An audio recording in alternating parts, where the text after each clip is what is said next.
requesting if there is any point which you may have, you can speak out for 1 or 2 minutes and then we'll start.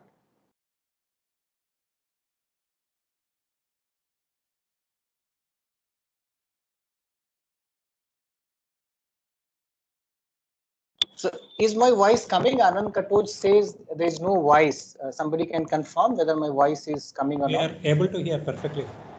Okay, so maybe Anand, it's problem at your end. If you can look at that. Okay, if there is no point, let me start the presentation.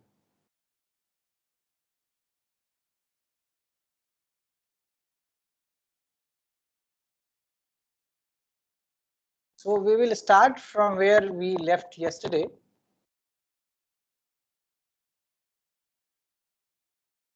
So before I start the session, I have 3 recommendations for all of you.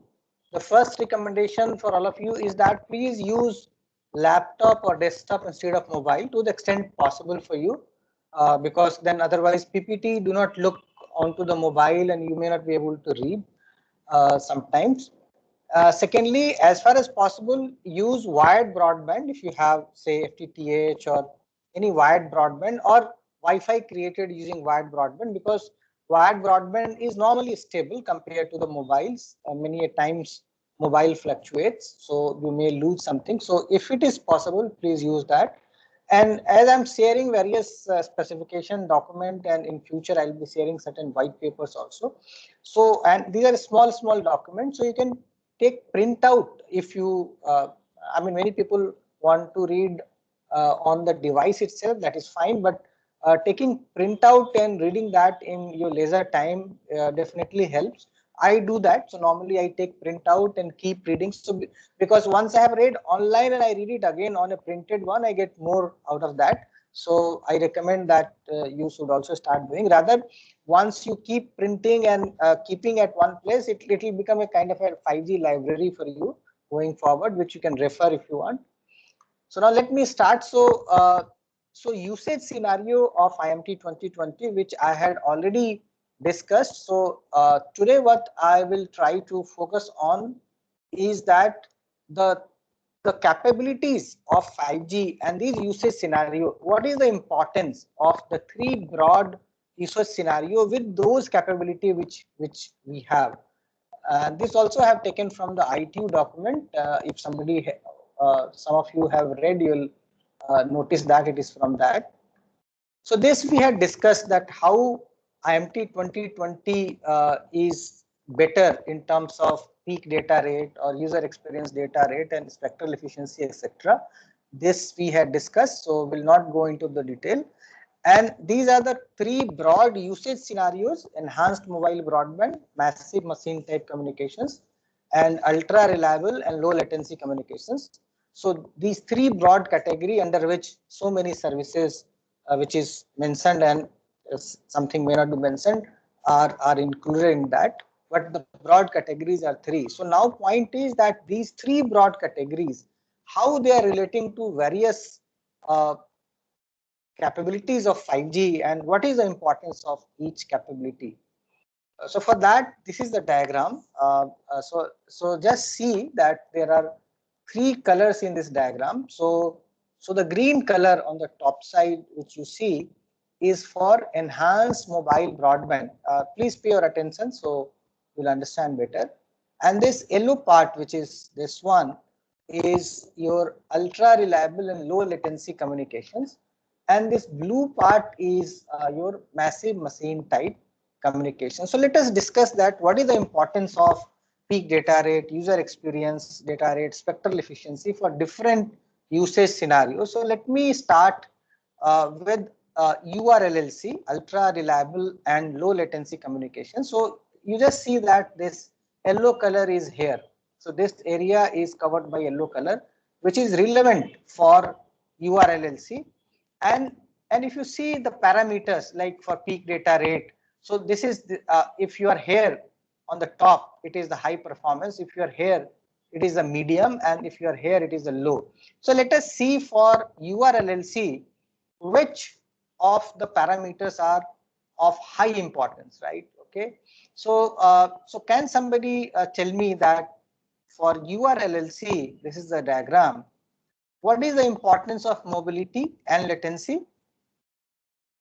Any one of you can open the mic and tell me. It should be high. Yes, so you just see here that latency is here on the top. That means the highest latency possible and the mobility possible is of high importance for URLLC. And if you look at other parameters like connection density and also connection density, if you just see this line, it is coming here where yellow is there. So it is of low importance. So connection density is of low importance for URLLC kind of services. Similarly, if you look at network energy efficiency and just go on to that line, you are coming here, the yellow is coming here. So it is of low importance. So you can read from this diagram that for URLLC, latency and mobility is of very, very high importance, and other parameters or the capability of 5G is of low importance. So now that you have understood how to read this diagram, so maybe I will ask some of you can tell me for massive machine type communication, which is phase one, which is of very, very high importance, and which parameter is of medium importance and which parameter is of low importance. Any of you can respond? Connection density is more important for massive machine type communications, and network Very right. is medium. Right, you are right. The other parameters are low, means of not that of much importance. Very right. And latency, if you see the line of latency going here, so it's almost between low and mid. So you are right. So for massive machine type, most important part is connection density, and network energy efficiency is of medium range, which is given here. So this is what. And for EMBB, enhanced mobile broadband, what are the parameters which is of high importance? Somebody else should answer. Those who have answered once this diagram can leave it, and maybe some other person can open and tell me.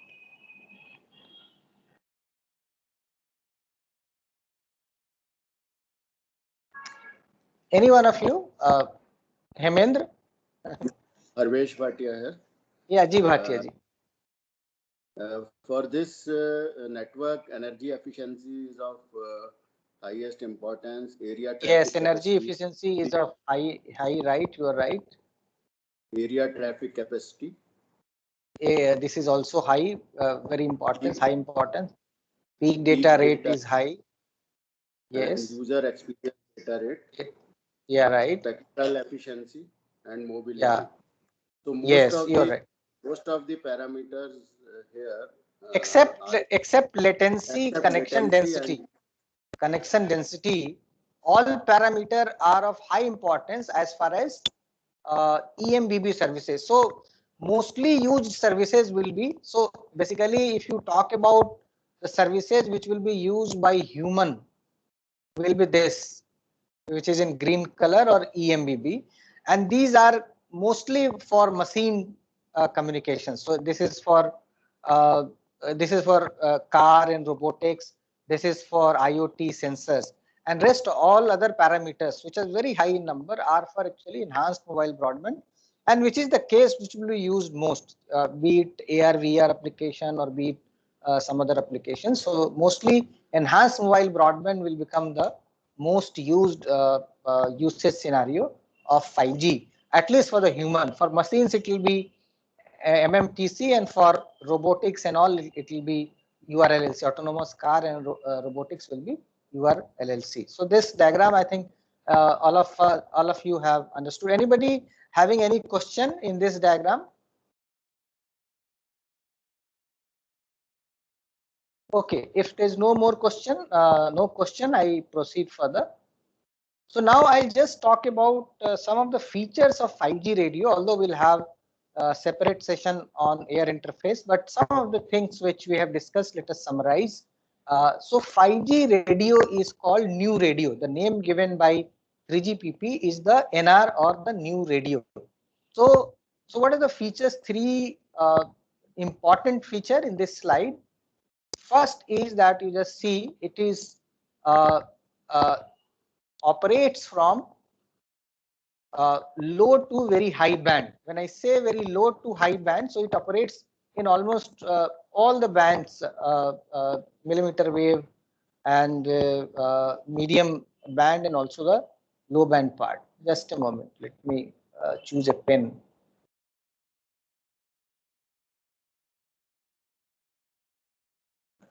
Okay, so now if you look at this parameter of frequency band, so low frequency band, when we say low frequency band, basically we are talking about 400 megahertz, 700 megahertz, etc. So for coverage purpose, this particular band is used in 5G. And when we talk about mid band, where today we have mostly 4G and all. So in this, the most important band or the is 3.5 gigahertz band, although it operates on 1700, 2100, 3G band also it can operate. I'll give you the table where, but the most important band where the ecosystem is developing very fast is 3.5 gigahertz band. And in millimeter wave, so the bands are 28 gigahertz, and now even around 40 gigahertz band, the ecosystem is getting developed. If you look at Verizon in the USA, they are using the band in 38 gigahertz, 40 gigahertz band. So that is one, that it operates on many frequency bands starting from very low to mid to high band millimeter wave. That is the first characteristic of 5G new radio. Second is that the bandwidth is high. So can any of you recall in LTE what was the maximum bandwidth possible without carrier aggregation? Any of you can tell me? 20 megahertz. So it was 20 megahertz.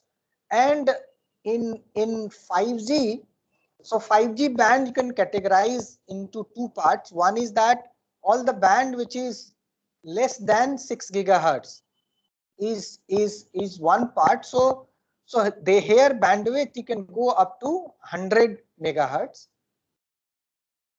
So it will be possible to use 5 megahertz, 10 megahertz, 15 megahertz, 20 megahertz, 50 megahertz, and then finally 100 megahertz. This is also called FR1, frequency range 1, as defined by 3GPP. So there you can use frequency, bandwidth up to 100 megahertz, and then if your frequency band is beyond 6 gigahertz, that is either 28 gigahertz or 38 gigahertz in a millimeter wave, there you can go up to 400 megahertz. Can any of you tell me that what is the minimum bandwidth which is supported in this range? This we also call it FR2, frequency range 2. What is the minimum bandwidth which can be supported in the frequency band which is more than 6 gigahertz?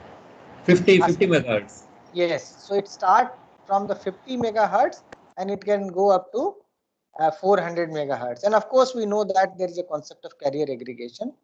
So now let's talk about the third thing, which we call numerology. So any of you know about what is numerology, which is there in 5G? Any idea about numerology?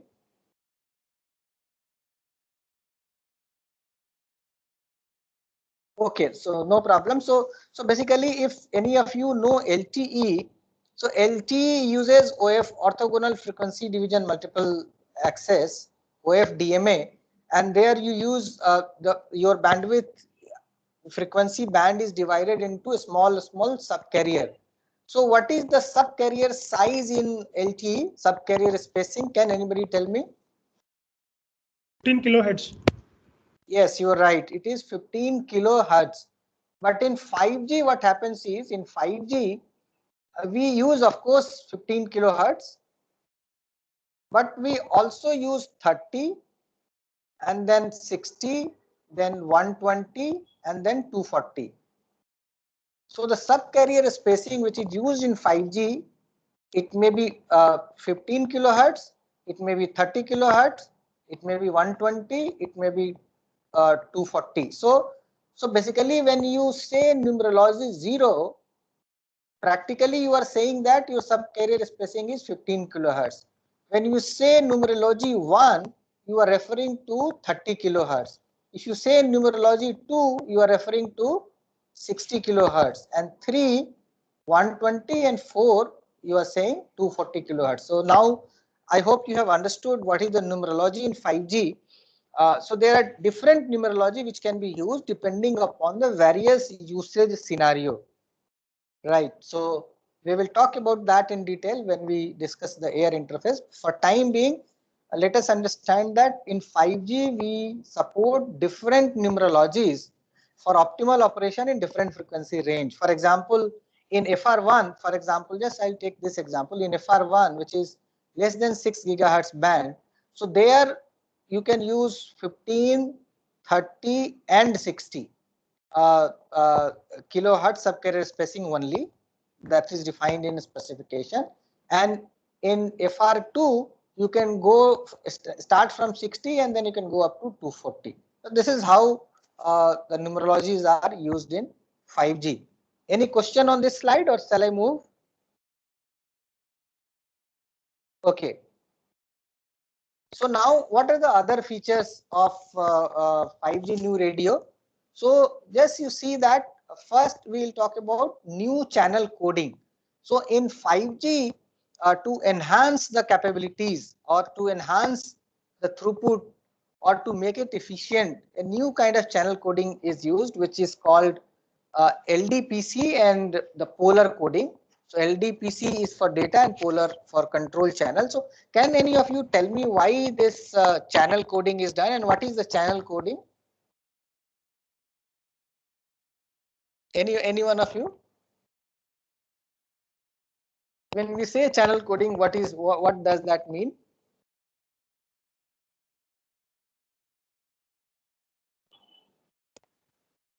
Any of you? So all of us have read somewhere. Okay, so as a layman, if you recall, for error correction, suppose you have 4 bits which you have to transmit. So normally, so if you want to receive it correctly, the most layman method would be that I will send it twice. Okay. So for a 4-bit data, I am sending 8-bit data. So coding is a kind of error correction. So there are different methods. So there may be a parity bit concept wherein you make even parity or odd parity bit, and finally you will be able to, if there is an error in 1 bit, you will be able to correct. If there is error in 2 bit, you may not be able to correct. So there are many kind of such coding methods. So one of the efficient coding method which has been used in 5G for data is LDPC, and for control the polar coding. They have found it more suitable, and it was not there in 4G. 4G something else was being used. So it is supposed to be more efficient in the sense that so for example, here you are sending 8-bit to actually send 4-bit. So your code rate is half, right? So how it can become more efficient, that in a less number of bits you will be able to transmit your required data. So that is one of the concept in 5G NR. Now the second aspect is the low latency and ultra reliability. So what they are saying, the way 5G system is designed, that this feature is native to the radio specification itself. So within the radio, this feature has been brought in by bringing in different capability, which we will talk about some of them in the upcoming slide. And the third feature is that flexible and modular radio access network. So for example, when I'm saying flexible and modular radio network, what I'm trying to say, if you recall, in our earlier days when we used to install BTS on the below the tower in the room or maybe outdoor, we used to install baseband unit, and then we take waveguide and then we put antenna on top of that, right? So now this baseband unit is kind of a split. So basically it may be a distributed unit, there may be a control unit, and there may be then the remote radio unit, right, RRU, which may be on top of the antenna. So basically the functionality of BBU PBU is split into different part, and these so onto the side you need to only install say RRU. DU can be at the edge and CU can be located at the central. So basically the 5G supports such split front and that's how we call this, we call it front hall, and this we call it mid hall, and then from here to your core the back hall is going, right? So now the concept of front hall, mid hall and back hall comes. So the 5G supports such split, and because of the split there is a lot of innovation and a lot of things can be done, which we will talk when we'll talk about the Open RAN concept. And the fourth important part is the radio network slicing. So basically the 5G networks which is your radio and then you have core can be split into various logical parts, and one logical part is a kind of one network slice can support one kind of service. Maybe the first slice can support EMBB type of services, the other slice can be for URLLC, and the third could be for say MMTC and so on. So you can, for voice you can have a separate slice, for different services you can have a different slice of the network. Not only that, suppose some enterprise want a dedicated kind of slice from you that for across India I want to buy my connection, which should be a separate slice, so that even enterprise can buy from an operator a particular slice which he can use either in a factory or in his offices, or there could be many other applications. Suppose a logistic company may have its a slice from the operator and use it for their fleet management and all. So there could be n number of possible applications using such features of 5G new radio. So now, in addition to that, the 5G new radio was to be made very efficient. So for that, the three important the feature which has been incorporated is the flexibility part. So flexibility comes in terms of say frequency.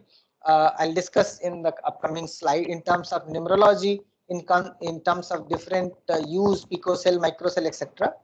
When we say forward compatible, what we're trying to say here is that in future there may be a new innovation in modulation techniques, new innovation in certain service type. So our 5G new radio should be able to support the future innovations also. So that's how we call it forward compatible. The design of the 5G new radio has been done in such a way, at least the specification part, that future services can be accommodated easily.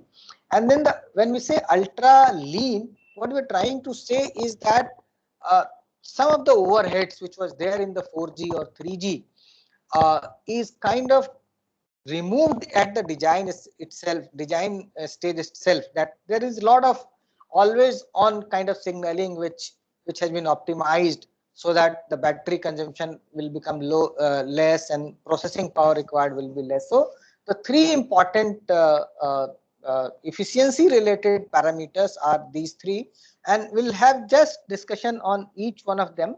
So let us talk about first the flexibility part. So why we are saying flexible design of 5G new radio, why it is flexible? One, because we talked about the different frequencies it supports, so from sub 1 gigahertz up to 100 gigahertz. So that's what, and then you can deploy. So now you have different frequency, you can deploy as a coverage cell, macro, micro, pico cell, etc. Small cell is the concept in 5G. And there is a diverse use case. As I said, that you can use it for EMBB, for MMTC and URLLC. And then there are variety of modulation schemes, QAM. So you can use 16 QAM, 64 QAM. So wide range of modulation can be used. So I'm just talking about different flexibility depending upon the requirement in the actual radio condition.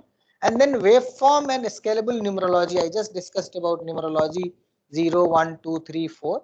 And the slot duration is also flexible. Frame structure, when I'll talk about air interface, I'll tell you that how frame structure of new radio is very flexible for accommodating different kind of services.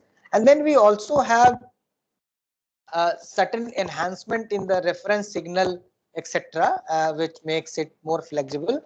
And different antenna solutions, as I said, MIMO and beam forming can also be used.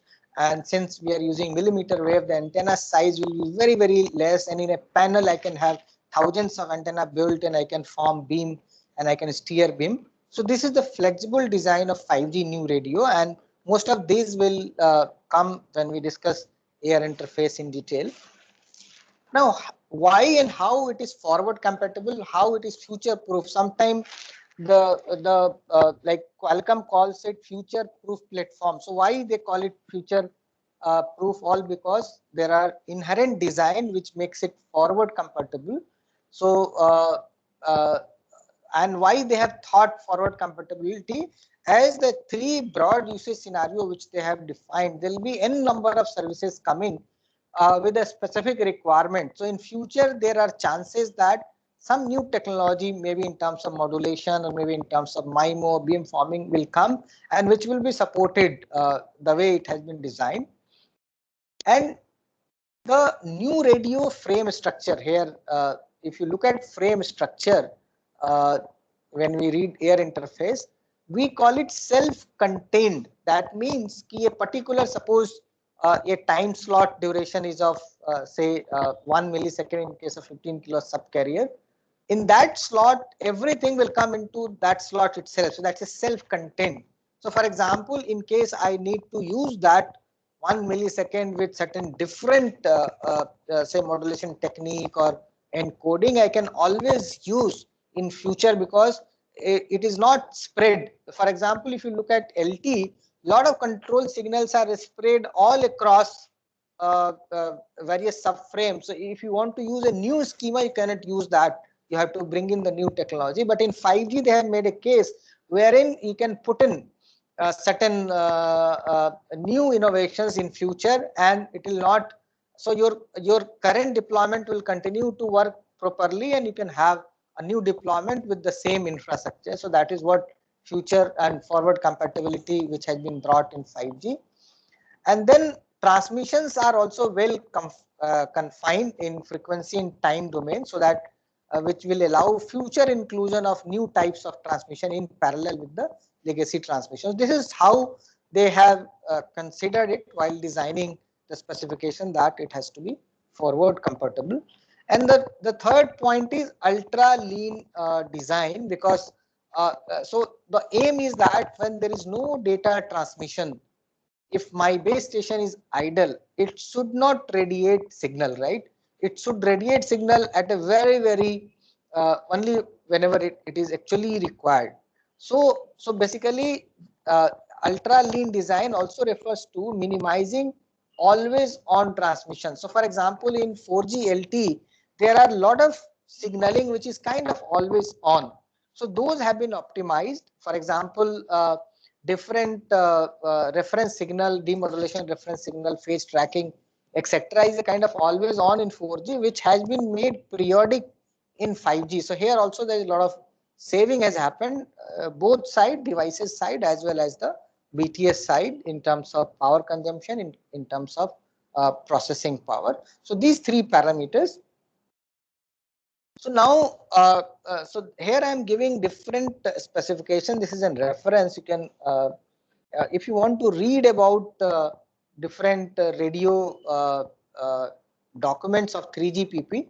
So 38.1 series is about UE and BTS requirement.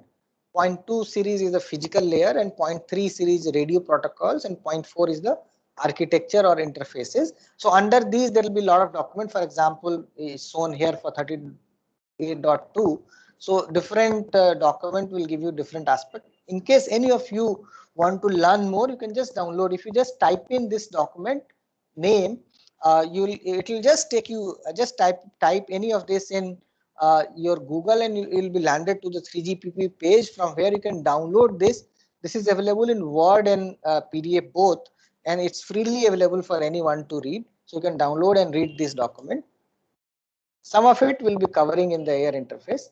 So now let us talk about spectrum, something I have spoken, but let us, this diagram I had shown earlier, wherein I had explained that the below 1 gigahertz frequency band, which will be used for 5G, will be for coverage, and the frequency between 1 to 6 gigahertz will be kind of a macro cell and some small cell, and it is for coverage and capacity both. And the millimeter wave side will be using only a small cell for 10-20 meter coverage hotspot, and there will be using the millimeter wave for achieving the ultra high capacity. So let us talk about from where these additional band will come. So I had discussed something about ITU in my first session, where I said that ITU provides a radio regulations, and they provides recommend a certain frequency band which is to be used for mobile communication. They call it IMT. So if you look at the frequency allocation prior to 5G, it was only 1.9 gigahertz. So worldwide, total 1.9 gigahertz frequency band was made available for IMT, international mobile telecommunications, only 1.9 gigahertz, whereas 5G was requiring very high chunk of frequency bandwidth. So who decides? So basically there is a meeting, which is conference which took place in ITU, that is called WRC.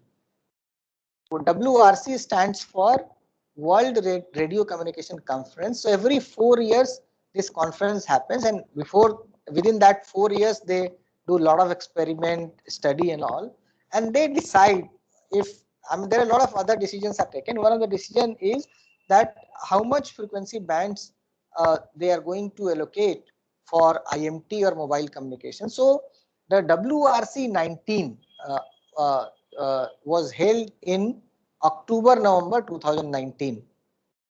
During that WRC, they allocated additional band for IMT, mainly for 5G deployment. So what they tried and allocated was this band, 24, 27 gigahertz, then 37 to 43 and 45 to 47 gigahertz, and then 47 to 48 gigahertz, and then 66 to 71 gigahertz.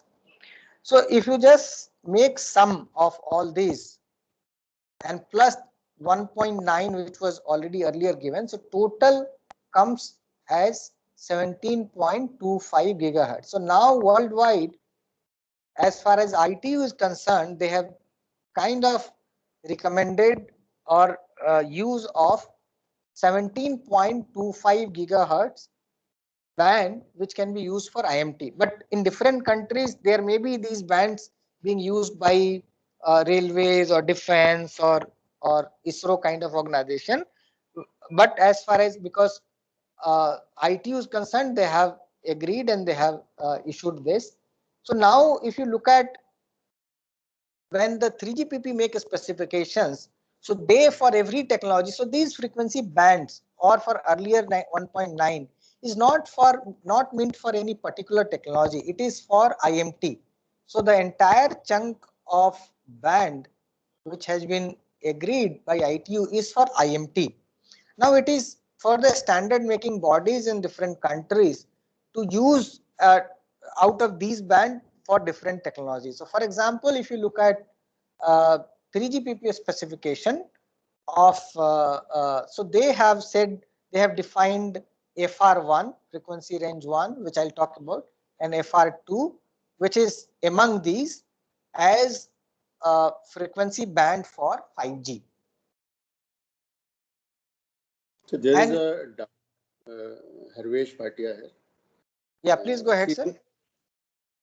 In India, as you were mentioning, we are exploring 3.5 gigahertz and 28 gigahertz.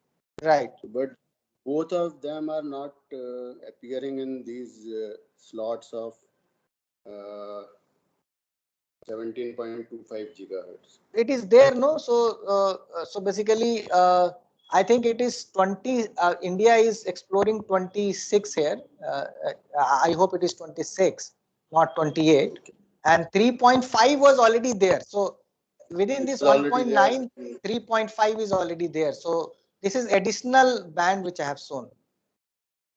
Thank you. Okay, and this is the link where you can actually read the 3GPP, sorry, ITU when they agreed. So this is a press release kind of. If you click, you'll go to that particular site. For in the interest of time, I'm not going in that direction. Now let us look at uh, the frequency band which is allocated by 3GPP for 5G. So ITU was for IMT and 3GPP has done it for 5G. So if you look here, what they have done is that when they say FR1, so their frequency band is between these. FR1 is between 450 megahertz to 7.125 gigahertz. Actually, initially it was for 6 gigahertz. That's how you read less than 6 gigahertz. But later on, they revised it to 7.125 gigahertz. So we call it frequency range 1. Please remember this. This is frequency range 1. And frequency range 2 is between these two. So I'll give you the exact frequency bands also. But between these two, frequency band 2 is defined by 3GPP. So in the process, many of the bands were already in use by 4G and 3G. So what were the new frequency band which was actually identified by 3GPP? It was these they call it N78. So which is between 3.3 to 3.8 gigahertz. It was already there as part of 1.9, which was there. And then you have N77, which is from 3.3 to 4.2 gigahertz. And then you have 4.4 to 5 gigahertz, which is N79. These are in FR1, additional bands identified by 3GPP in FR1. This is important slide for us because I mean we from DOT deal on the spectrum allocation, although WPC does, but we should understand. In FR2, which is millimeter, they have defined this one N258, which is kind of 24.25 to 27.5, and then N257, which is 26.5 to 29.5, and then N261, which is 28.35, and then this is N260. So these are FR2 band, which is identified by 3GPP. So now let's have a look at the table. So I hope this table is visible to all of you. Anyone can confirm. It was a big table I have tried to put here. Is it visible? Yes. Okay. Yes, so sir. just let us see the backslide and then here. So it was N77. So let's look at N77. So if you look at N77, this one. So this is a band which is a TDD band, time division duplexing band, and it is actually it is this range which is given here, right? Now N78 was also there, so let us have a look at that. This is also a TDD band, and this is from 3.3 to 3.8 megahertz. Other than that, it was N79 also, I think. Yes, N79. So N79 is from, this is also a TDD band. Just look at that. It is 4.4 to 5 megahertz. So these are the mid band which we are looking at.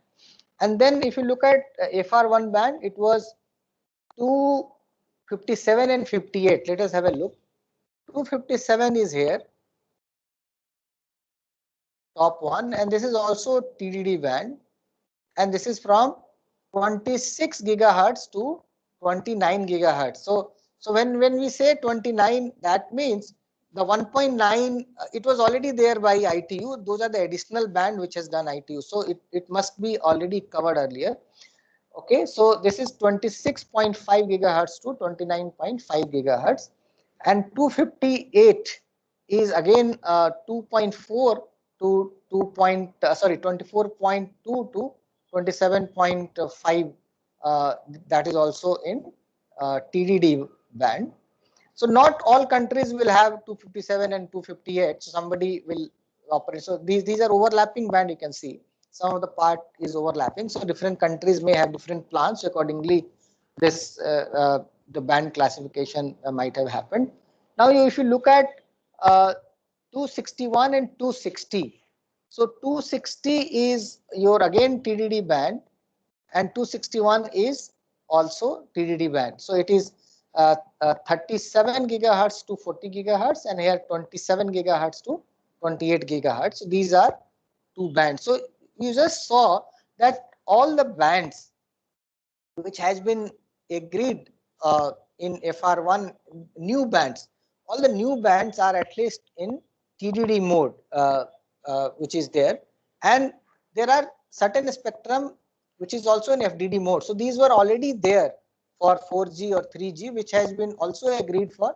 When I am saying this is NR operating band, new radio operating band, so these would also be there with 4G or 3G, which can also be used by 5G. Here you can see this 2100 gigahertz band or 1900, 1800. These are in FDD bands. These all are in FDD bands, which is shown here. In the lower band also 700 megahertz and 800 megahertz. These all are FDD bands normally. And here these are the TDD band and all. So for 5G, depending upon different countries' requirement and all, different frequencies will be auctioned and used in different countries. So these are kind of from 3GPP. This doesn't mean that if suppose some country want to use some other band, they can always use, but the problem will be that the ecosystem which is getting developed in terms of creating 5G phones or BTSs would be on these harmonized bands only. So if you suppose start using a band which is not here, what will happen is you may not get 5G equipment, or even if you are able to get it manufactured, it will be costly and all. So that's how these standard bands will be actually used by most of the country, except few countries if they decide to use for their own region some other band, and they will bear the cost of higher cost of devices and also the infrastructure. So now the radio part in this introduction I have covered. Now let's move to 5G architecture, something we had discussed, something we'll discuss now. So basically here also I'm giving you two documents which you can download and read. It's easy to read documents. It's not that many part of it you can actually read very easily, and you'll get very good idea. So if you type in these two things, the first one is for system architecture for 5G system, and second one is for procedures, right? So procedures would be certain difficult because a lot of processes they'll talk about, but this document with easily readable. So as in other mobile systems, so this has also got the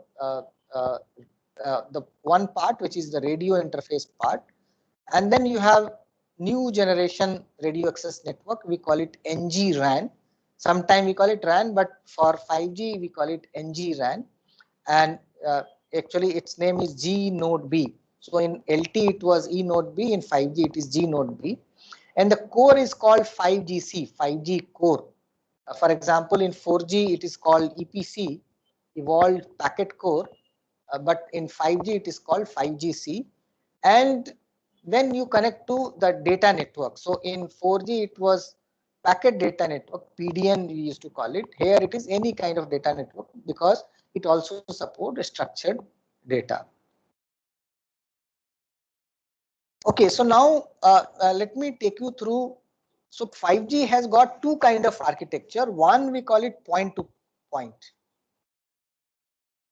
Point to point.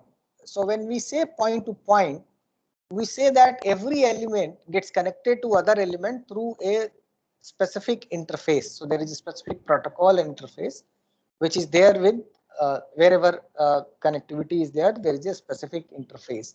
For example, UE is nothing but user equipment, have interface called N1 with access and mobility function. This is equivalent to MME in LT if you are aware. So mobility part is taken care by AMF.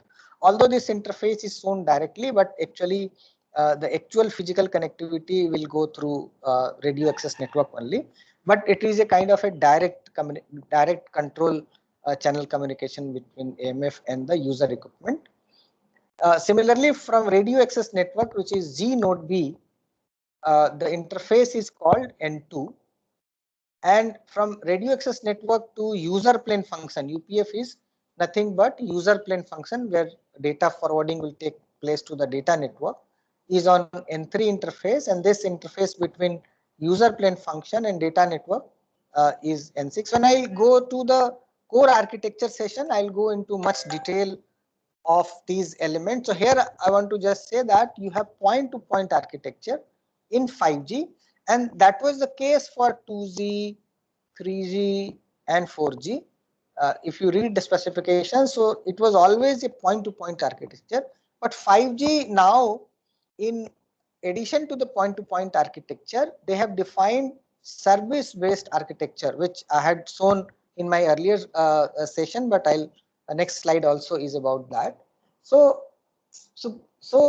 for simplicity of understanding, one should read about this point-to-point architecture, that how which element is required to interact with which other network function.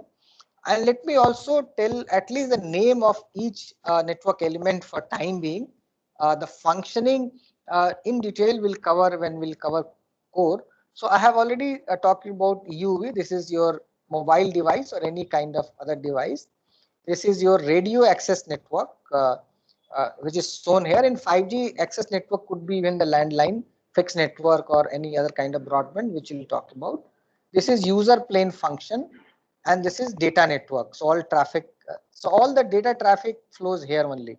It doesn't go to the control. Only the signaling part is outside.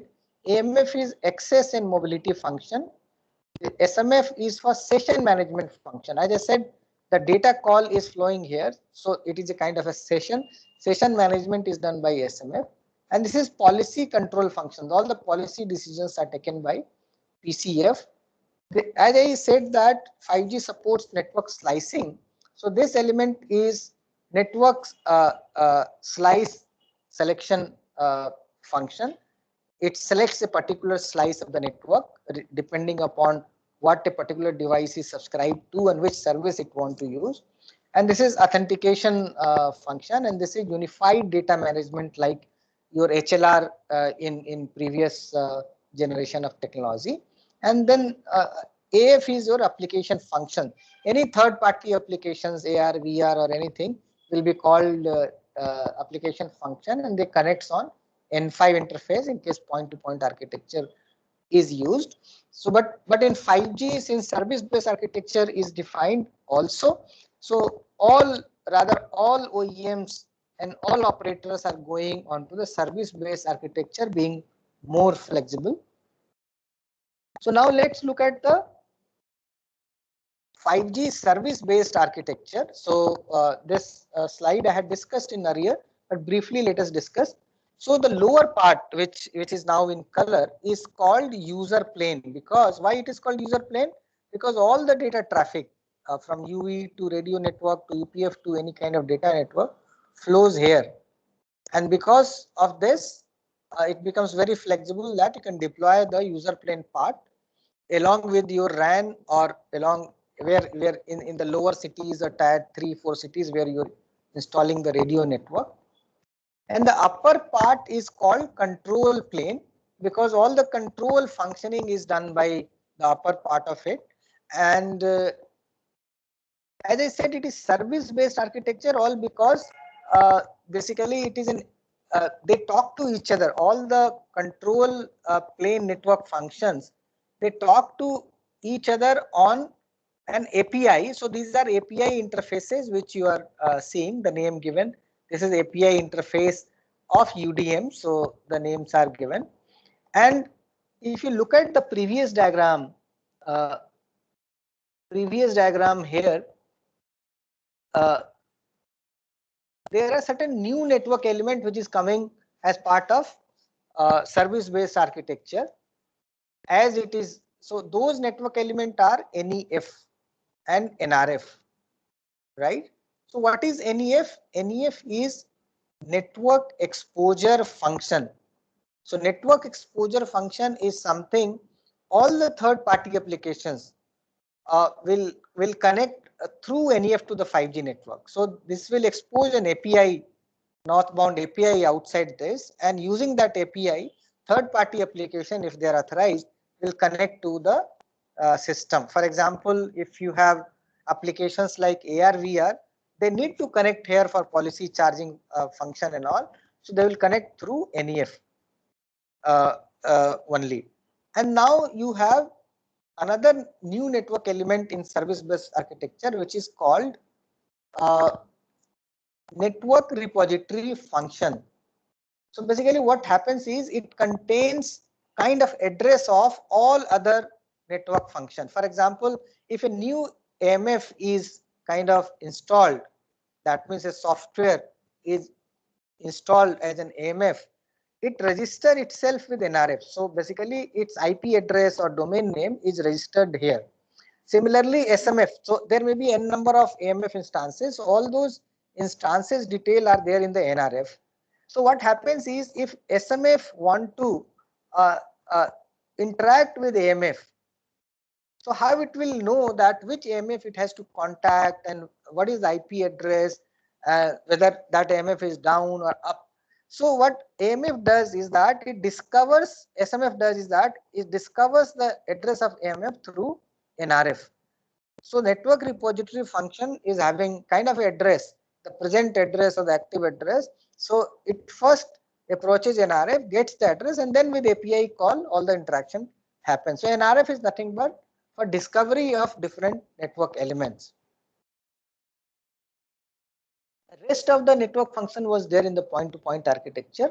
So because now user plane is separated, so user plane can be located near to the user. So that's how you will be able to deploy mobile edge computing kind of services, because on the edge you can install each other. And I have discussed that network function talks to each other on an API based interface. And then outside connection through NEF is done on API. And now since these are software processes, so now we have disaggregated hardware and software. So that means on any commercially off the shelf hardware, I can deploy this software. So telcos can have their own data center, or they can hire data center. They can even take services from cloud service provider like Google or Microsoft Azure or Amazon Web Services, and they can deploy either all the network element or some of the network element as required. So it becomes kind of a virtualized or cloud infrastructure where 5G things can be actually installed. So it becomes very easy for now operators. They need not basically do a capex on data center. They can actually hire on a usage basis, right? We will cover this in NFB lecture when we have later on. So now something more about new generation RAN. We have, I think, some time left, so we'll try to cover that. So I'll cover 2-3 slides and then we'll discuss it, whatever question you may have. So what this diagram shows is that the initial deployment of 5G will be like this, which is shown here, wherein you see LTE. So what is shown here is basically EPC, Evolved Packet Core. So core is of LTE or 4G. It is 4G core. But on the radio side, you have 5G base station and also 4G base station. So G node B as well as E node B. So what is happening is that initially how the spec is done is that the 5G base station can be installed along with inside the 4G network, along with LTE or beside LTE or mix of LTE and 5G BTS. So wherever there is a speed requirement, and what you actually get installing 5G is the better speed. You may not get all the usage scenario, but the broadband requirement will be fulfilled. So here what happens is the E node B is the master node and the 5G radio becomes a secondary node. And towards, if you look at towards user equipment, suppose there is a mobile device here and which is say 5G capable. So the user plane part, this air interface part will be taken care by 5G BTS. So all those data traffic from device to the BTS, if it is 5G device and it is in the coverage, it will be handled here. But from after that, this will through this backhaul. I mean, there is a X2 interface between 4G BTS and 5G BTS, and data will come here and then it will go to the core. But the specification has also said that the user plane part, the data part, can directly go to the EPC if this interface is also developed. So what operator are trying to do initially, they are using this option first, and then later on, if they are able to develop this, because both side changes would be required on LT core side, and once those changes are done, this can be actually deployed. So this is called NSA mode of deployment. NSA means non-standalone. This is very, very frequent terminology used in different things. So NSA stands for non-standalone. So wherein what you're doing 5G access network connecting to the 4G access network. So when I'll cover different deployment option, I'll tell you that what different permutation combination is possible in this. Is my slide visible? Somebody can confirm, because my other device can open the mic and say whether my slides are still visible. For some time, No, sir. there was a flare. This is only inauguration slide. Okay. No data. Are you able to see the slides now? No, it is still showing inauguration slide. And is it showing the other slide or not? No other slide. Okay, so maybe let me reconnect my PPT again and then come back. Give me one second.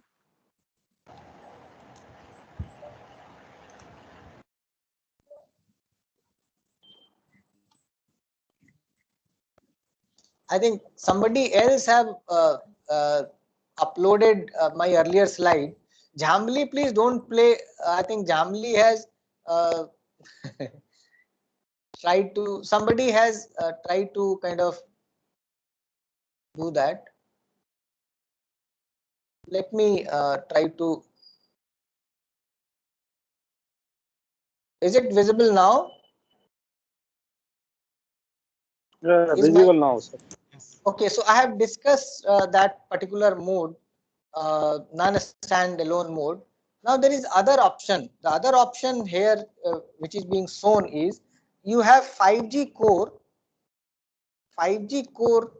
but the radio part you have the G node B, and you and you also have E node B. So in earlier mode, what we were trying to show you is that the core was a 4G, and along with 4G radio, we are deploying 5G radio. Here we have 5G core and 5G radio, and we also have E node B. Here we call it NG E node B because some enhancement of LT BTS is required in this environment. So this is a scenario where some operator have actually replaced 4G core with 5G core. So he has 5G core and all the LT BTSs along with certain G node B or the new radio installed. So you have basically one of the deployment options. So here also it's dual connectivity. It is also non-standalone mode, but here the core is 5G. In this also you have lot many permutation combination, which I'll discuss when I'll discuss the various deployment option in upcoming any of the sessions. So here what happens is that the E node B, which is a kind of shown here, E node B has to enhanced and made NG E node B. So these are shown here that because it is connecting to 5G core, so all those control signaling, we call it NAS messages, it has to support. There is a separate security framework of 5G, which now LT BTS has to support if it has to work in this environment. Then access control is unified. QoS flow is different. Network slicing support. There are protocol layers called SDAP and all. We'll discuss this in air interface. These all things, new things of 5G are to be supported by eNodeB, and once that software upgrade is done, we call it NG eNodeB, and then it can connect to the 5G core. So this is a kind of a 5G access network getting connected to 5G core along with new radio, which is being there. So there are two kind, and within this there are a lot of permutation combination, which I'll be covering in my earlier slide. So up till this, let me close it for today. It's already 1 hour, and may I open the floor for any questions any of you may have, and then we can close it for today.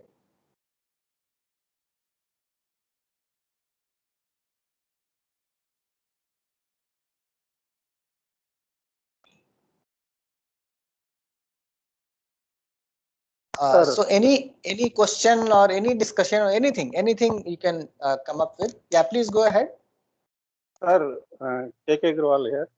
Sir, one question that say 4G core can be upgraded to 5G core, or operator has to place a 5G core, then only you can deploy the 5G eNodeB as well as with existing 4G eNodeB can be integrated with 5G core, as you are saying.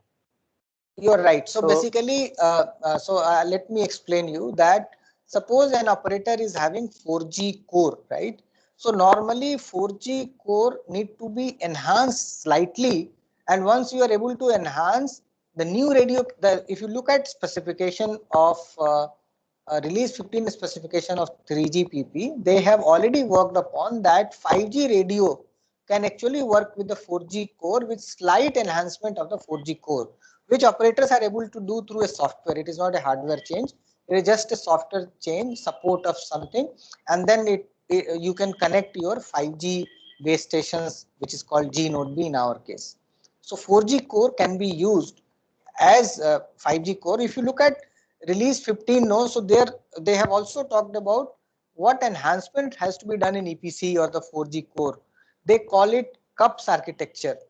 So there is a concept of CUPS. Anybody knows CUPS? CUPS. So basically it is control and user plane separation in 4G EPC. So there is also a concept. So what they do there is that in there are two elements which is in the user plane in LTE, that is PDN gateway and serving gateway, right? So the data traffic flow in LTE from UV to eNodeB to serving gateway to PDN gateway to the PDN network. So this is the flow of the data. But serving gateway and PDN gateway does some control channel functioning also. So what they do is they divide serving gateway and PDN gateway in two parts. One is for user plane and other is for control plane. Once they're able to do it, they call it CUPS. I mean, enhancement related to the CUPS specifications are there in the 3GPP specifications. So if you do CUPS enhancement, you are ready to deploy 5G BTSs in 4G core, which is just a software kind of upgrade, which operators, many OEMs are able to do. All OEMs, Ericsson, Nokia and all are able to do that. Of course, they will take some money, but it is possible. Hope I answered your question. Yeah, please go ahead, Bhatia ji. See, we had been discussing various NSA scenarios with the 4G core and 5G RAN and vice versa. But worldwide, whatever deployment we had seen yesterday, anywhere SA mode has been implemented. So okay, so as of now, 99% deployment are of non-standalone mode, because most operators have recently invested on 4G, so nobody will just throw it out. But some operators in some geography have done SA deployment. For example, Vodafone in UK, they had announced slightly earlier there was a news item that they have done SA. So few operators have done actually SA, and perhaps in this year 2021, a lot of SA deployment will start happening. For if I take example of say Verizon in USA, so they have done NSA. So what they have done it is that they even without spectrum, so worldwide, I mean, so countrywide, entire USA, they have whole lot of 4G base station. They are covering 98% of their geography. So what they have done is that they have upgraded most of your 4G BTSs, software upgrade, and they have made it 5G. And they are using the same spectrum which was there for 4G. 4G, there is a concept of dynamic spectrum sharing, and the nationwide 5G they have launched. But that is a kind of on a small bandwidth which they had for 4G. They have also launched 5G. So at least the 5G devices will have that 5G signal in their base station. In addition, onto the millimeter wave which they have in 38 gigahertz, they have deployed hotspot, and they have chosen very right place. Like they have chosen most of the stadiums are covered by Verizon with 5G millimeter wave, with deploying those hotspot across the such high capacity requirement. They have done it. So if you just go to Verizon website and if you look at that, you will find all those maps how they have done it. So different operator are will be deploying in their own way, depending upon whether they have spectrum for 5G or not and all. So SA deployment will start, I mean, in a big way, maybe in the second half of 2021 or so. Okay, thank you. Right. Any more question? So, Dhananjay, Ji. in core network, in the 5G, all the core network has been functionalized and function-based architecture has been implemented. What about radio networks? Still, the antennas, radio RRUs and everything is like a vendor specific, and it is a hardware kind of model. Okay, very good question. So there are so as far as specifications are concerned, so how do we? So let us understand how do we achieve a software-based system, right? So for that, the starting point is one has to first disaggregate hardware and software. So once we are able to disaggregate hardware and software, will be able to make it a virtual kind of environment where these network element can be deployed. So as far as and disaggregation of certain function which is combined. So as far as 5G specifications are concerned, so they have already disaggregated baseband unit first into distributed unit and central unit, and then within the distributed unit and central unit, earlier some of the protocols were proprietary.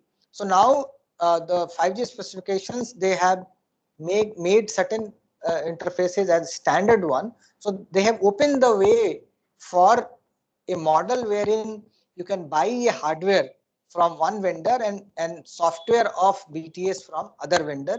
Not only that, if you look at the 5G test bed in India, which is funded by DOT, where IIT Madras and other IITs and IIScs are doing, what they have done, even radio, if you look at the radio part, you have different layer 1, layer 2, basically all those MAC layer, physical layer and all.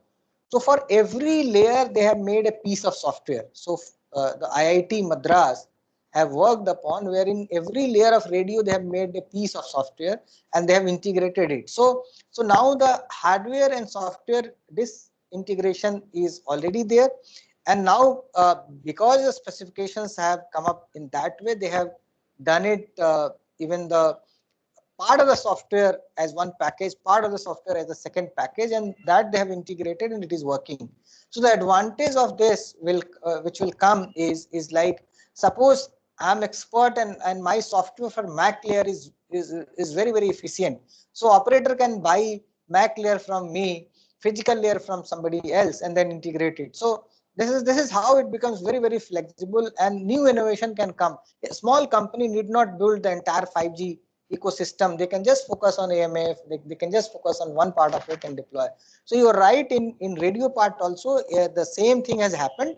And there is another initiative of Open RAN, Open Radio Access Network, wherein there are many groups which is beyond 3GPP. So wherever there is a gap even in 5G, there appears to be some gap somewhere that is being filled by other standard body, which I'll talk about when I'll take session on Open RAN. I'll take 2-3 session on Open RAN. I'll tell you that how that particular agency is working, and in India and other countries also. For example, if you look at Airtel, so Airtel is working with some company which has got Open RAN of 5G. That means hardware is separate, software is separate. Within software, they have also disaggregated as control unit, distributed unit, and radio remote unit, which Airtel is testing. Reliance has already done it. Jio has already done that. Rather, they have agreement with certain companies. They have bought certain company which is on this field, and they are working on that. So there are a lot of things are coming up which will make even the radio very open. I hope I answered your question. Thank you, sir. So any more point, question, anything?